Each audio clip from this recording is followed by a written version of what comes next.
Shalom Jemaat Tuhan kategori Royal Ministry. Pada saat ini kita akan memulaikan persekutuan ibadah kita. Biar kiranya kita siapkan hati dan pikiran kita untuk kita mau memuji menyembah Tuhan.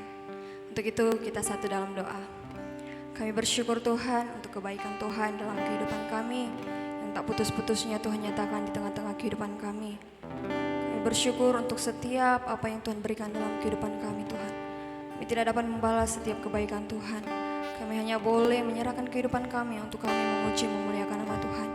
Biar kiranya Engkau hadir bersama-sama dengan ibadah kami Tuhan, agar supaya ibadah kami boleh berjalan dengan baik. Nama Tuhan kami puji dan muliakan. Terima kasih Bapak, terima kasih Tuhan. Kami buka ibadah kami hanya alaskan di dalam nama Tuhan Yesus Kristus. Kami berdoa mengucap syukur, haleluya.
Sungguh indah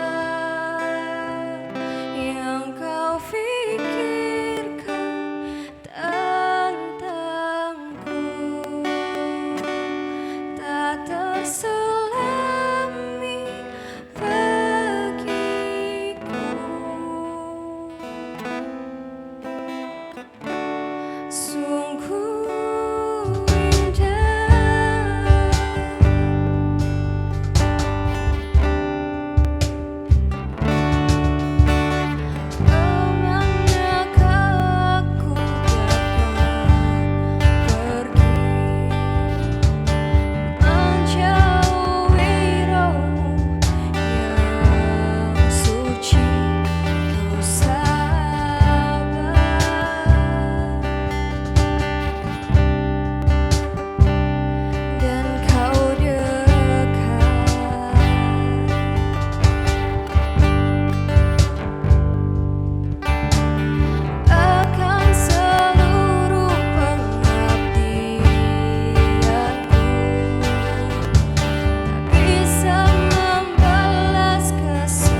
Sungguh indah yang kau pikirkan tentangku,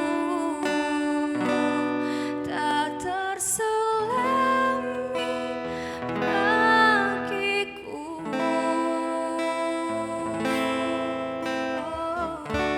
Sungguh indah,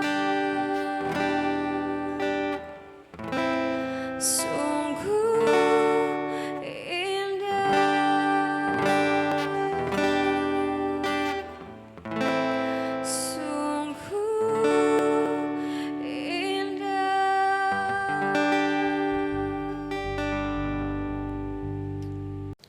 Shalom Bapak Ibu Saudara sekalian, kita sudah memuji dan memuliakan nama Tuhan, dan sekarang kita akan memasuki pembahasan firman Tuhan.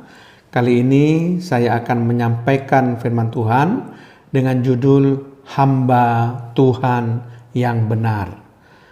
Pembacaan Alkitab diambil dari surat 2 Korintus pasal yang keempat ayat 1 sampai 2. Demikian bunyi firman Tuhan. Oleh kemurahan Allah kami telah menerima pelayanan ini. Karena itu kami tidak tawar hati. Ayat yang kedua, tetapi kami menolak segala perbuatan tersembunyi yang memalukan. Kami tidak berlaku licik dan tidak memalsukan firman Allah. Sebaliknya kami menyatakan kebenaran, dan dengan demikian kami menyerahkan diri kami untuk dipertimbangkan oleh semua orang di hadapan Allah. Nah, Bapak Ibu saudara sekalian, dari ayat ini kita akan mendapatkan 6 kriteria bagaimana menjadi hamba Tuhan yang benar. Nah, kriteria yang pertama, saudara, terdapat di dalam 2 Korintus pasal 4 ayat yang pertama. Dalam bacaan yang kita baca tadi, dikatakan demikian. Oleh kemurahan Allah, kami telah menerima pelayanan ini. Karena itu kami tidak tawar hati. Jadi kriteria pertama hamba Tuhan yang benar adalah hamba Tuhan yang benar menyadari bahwa pelayanan yang dia kerjakan itu adalah kemurahan Allah atau kasih karunia Allah, bukan karena kecerdasannya, kemampuannya, kehebatannya, kekuatannya, bukan saudara, tetapi semata-mata karena kemurahan Allah, semata-mata karena kasih karunia Allah, maka kita bisa melayani Tuhan. Dan juga disebutkan di sini hamba Tuhan yang benar itu tidak tawar hati. Jadi itu sebabnya saudara, kriteria pertama itu bisa kita gabung, yaitu hamba Tuhan yang benar menyadari bahwa pelayanan yang dikerjakan adalah kemurahan Allah atau kasih karunia Allah dan tidak tawar hati. Kalau kita tawar hati, maka kita akan kehilangan semangat untuk melayani Tuhan. Jadilah hamba Tuhan yang tidak tawar hati. Nah, kriteria yang kedua, saudara, itu terdapat di dalam ayat 2 bagian A. Tetapi kami menolak segala perbuatan tersembunyi yang memalukan. Kriteria kedua adalah hamba Tuhan yang benar tidak memiliki perbuatan-perbuatan tersembunyi yang mendatangkan hal-hal yang memalukan. Nah, saudara sekalian, misalnya saya berikan contoh saja. Hamba Tuhan yang benar tidak diam-diam melakukan perbuatan dosa yang tidak diketahui orang. Misalnya terlibat dalam perzinahan secara tersembunyi, meskipun orang-orang tidak mengerti, tetapi Allah itu Maha tahu. Jadi perbuatan tersembunyi yang orang mungkin tidak tahu, tapi Allah itu mengerti apa yang kita perbuat. Atau misalnya menyalahgunakan atau menyelewengkan keuangan gereja. Itu perbuatan yang memalukan. Dan mungkin orang-orang tidak tahu bahwa itu diselewengkan pada mulanya. Mungkin dengan cara memalsukan pembukuan dan sebagainya. Jadi secara sembunyi-sembunyi memakan uang gereja, saudara. Nah, itu jelas perbuatan-perbuatan yang memalukan. Jadi hamba Tuhan yang benar tidak akan melakukan itu. Nah, kriteria yang ketiga dalam ayat 2 bagian B dikatakan demikian. Kami tidak berlaku licik. Jadi hamba Tuhan yang benar tidak berlaku licik. Baik di dalam kehidupan sehari-hari maupun dalam pelayanan-pelayanan yang dikerjakan. Jadi untuk mencapai tujuan harus memakai cara yang benar, bukan cara yang licik. Ya, cara-cara yang menipu, cara-cara yang tidak jujur dan sebagainya. Jadi hamba Tuhan yang benar tidak akan melakukan hal-hal seperti itu, saudara. Itu kriteria yang ketiga yang disebutkan di dalam 2 Korintus 4 ayat 1 sampai 2 dalam bacaan Alkitab kita tadi. Nah, kemudian kita akan melihat kriteria yang keempat dalam ayat 2C. Dikatakan demikian, dan tidak memalsukan firman Allah. Jadi hamba Tuhan yang benar tidak memalsukan firman Allah atau tidak mengajarkan firman Allah yang tidak benar. Jadi kita mengajarkan firman Allah secara benar, tidak memanipulasi firman Allah. Jadi ingat baik-baik saudara sekalian, kadang-kadang kita memanipulasi firman Allah untuk kepentingan kita. Kadang-kadang kita tidak memberikan arti yang sebenarnya, tetapi arti itu diselewengkan untuk kepentingan kita, saudara ya. Alkitab harus diajarkan apa adanya sesuai dengan kebenarannya. Karena Alkitab adalah merupakan firman Allah, adalah firman Allah, saudara. Jadi Alkitab adalah firman Allah yang tidak pernah salah. Alkitab firman Allah yang sudah kita yakini ketaksalahannya atau ineransinya. Alkitab adalah sumber kebenaran mutlak. Ya, kita tidak boleh untuk memalsukan firman Allah atau memanipulasi firman Allah. Kemudian kriteria yang kelima itu terdapat di dalam ayat 2 bagian D. Sebaliknya kami menyatakan kebenaran. Jadi hamba Tuhan yang benar itu adalah hamba Tuhan yang menyatakan kebenaran. Artinya berani berdiri di atas kebenaran dengan resiko apapun. Berani dibenci karena kebenaran.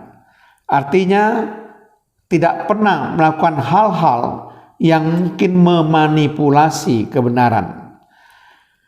Amsal 23 ayat 23a mengatakan, belilah kebenaran dan jangan menjualnya. Jadi firman Tuhan dalam kitab Amsal menasihatkan kita untuk kita membeli kebenaran. Tidak boleh menjual kebenaran. Ya, jadi apapun yang kita lakukan itu harus atas dasar kebenaran. Tentu kebenaran diukur dengan terang firman Allah. Karena firman Allah adalah kebenaran, kata Injil Yohanes. Galatia 4 ayat 16 mengatakan demikian. Apakah dengan mengatakan kebenaran kepadamu, aku telah menjadi musuhmu? Jadi di sini saudara, kita tidak boleh takut untuk mengatakan kebenaran. Ya, sekalipun mungkin ada banyak orang yang akan memusuhi kita, tapi yang penting kita selalu menyampaikan kebenaran. Mulut kita harus mengeluarkan kata-kata yang benar, saudara ya. Jadi apapun yang kita keluarkan itu harus kebenaran. Itu baru hamba Tuhan yang benar. Kemudian yang terakhir, kriteria yang keenam, itu kita baca 2 bagian E, dikatakan, dan dengan demikian kami menyerahkan diri kami untuk dipertimbangkan oleh semua orang di hadapan Allah. Hamba Tuhan yang benar bersedia dipertimbangkan oleh semua orang di hadapan Allah. Ini sesuatu yang sangat luar biasa. Menyediakan diri untuk dipertimbangkan oleh semua orang. Dan ada satu perkataan yang ditekankan di sini, di hadapan Allah. Ini luar biasa. Allah kita adalah Allah yang maha tahu. Allah kita adalah Allah yang maha sempurna. Allah kita adalah Allah yang maha kuasa. Kalau sampai seorang hamba Tuhan berani dipertimbangkan oleh semua orang di hadapan Allah, itu berarti cara hidupnya benar-benar sebagai hamba Tuhan yang baik, hamba Tuhan yang benar. Jadi dia mau mempertanggungjawabkan perbuatannya, mau dinilai oleh orang-orang lain, saudara ya.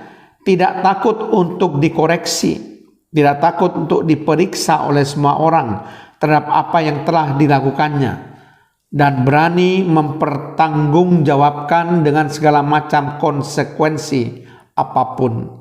Nah, saudara sekalian, kalau kita melihat contoh hamba Tuhan yang benar, yang bersedia dipertimbangkan oleh semua orang di hadapan Allah adalah tokoh Samuel.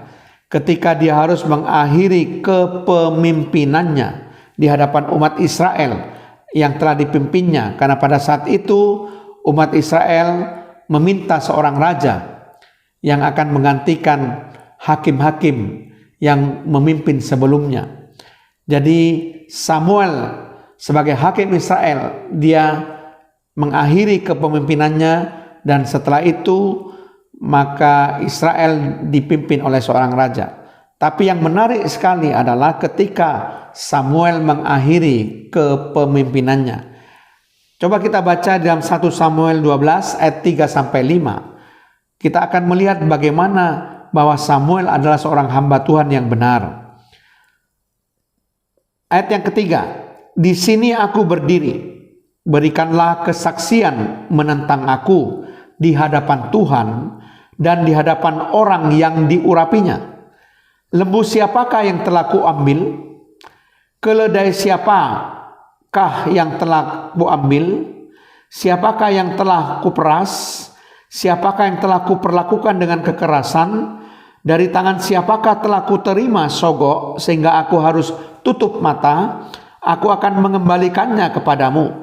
Jawab mereka, engkau tidak memeras kami, dan engkau tidak memperlakukan kami dengan kekerasan, dan engkau tidak menerima apa-apa dari tangan siapapun. Ayat yang kelima, lalu berkatalah ia kepada mereka, Tuhan menjadi saksi kepada kamu, dan orang yang diurapinya pun menjadi saksi pada hari ini, bahwa kamu tidak mendapat apa-apa dalam tanganku. Jawab mereka, dia atau Tuhan menjadi saksi. Ini sangat yang luar biasa. Bagaimana Samuel itu mempertanggungjawabkan kepemimpinannya di hadapan umat Israel, di hadapan Allah. Karena dia dikatakan bahwa di sini aku berdiri, berikanlah kesaksian menentang aku di hadapan Tuhan. Ini luar biasa, saudara. Dia menantang orang untuk menilai kepemimpinannya, mengoreksi apakah dia sudah memimpin dengan tidak benar. Karena dia katakan, lembu siapakah yang telah kuambil? Keledai siapakah yang telah kuambil? Siapakah yang telah kuperas? Siapakah yang telah kuperlakukan dengan kekerasan? Dari tangan siapakah telah kuterima sogok sehingga aku harus tutup mata? Nah, perhatikan di sini, saudara. Tidak takut bahwa perbuatannya selama memimpin bangsa Israel itu dinilai, diperiksa, dipertimbangkan, saudara. Nah, ini suatu contoh hamba Tuhan yang benar. Samuel sebagai contoh hamba Tuhan yang benar yang memiliki integritas. Jadi ada 6 kriteria bagaimana menjadi hamba Tuhan yang benar. Kriteria yang pertama, menyadari bahwa pelayanan yang dikerjakan itu adalah kemurahan Allah atau kasih karunia Allah. Bukan karena kehebatan, kemampuan, kebisaan, kecerdasan, bukan. Dan hamba Tuhan yang benar itu tidak tawar hati. Kriteria yang kedua, tidak memiliki perbuatan-perbuatan tersembunyi yang memalukan. Kriteria yang ketiga, tidak berlaku licik dalam kehidupan sehari-hari maupun dalam pelayanan-pelayanan yang dikerjakan. Kriteria yang keempat, tidak memalsukan firman Allah, tidak memanipulasi firman Allah, mengajarkan firman Allah dengan benar. Kemudian kriteria yang kelima, menyatakan kebenaran, berani dibenci karena kebenaran, berani untuk berdiri di atas kebenaran sekalipun harus menanggung segala risiko. Kemudian kriteria yang keenam, bersedia dipertimbangkan oleh semua orang di hadapan Allah. Amin. Saya harapkan kita semuanya akan menjadi hamba Tuhan yang benar.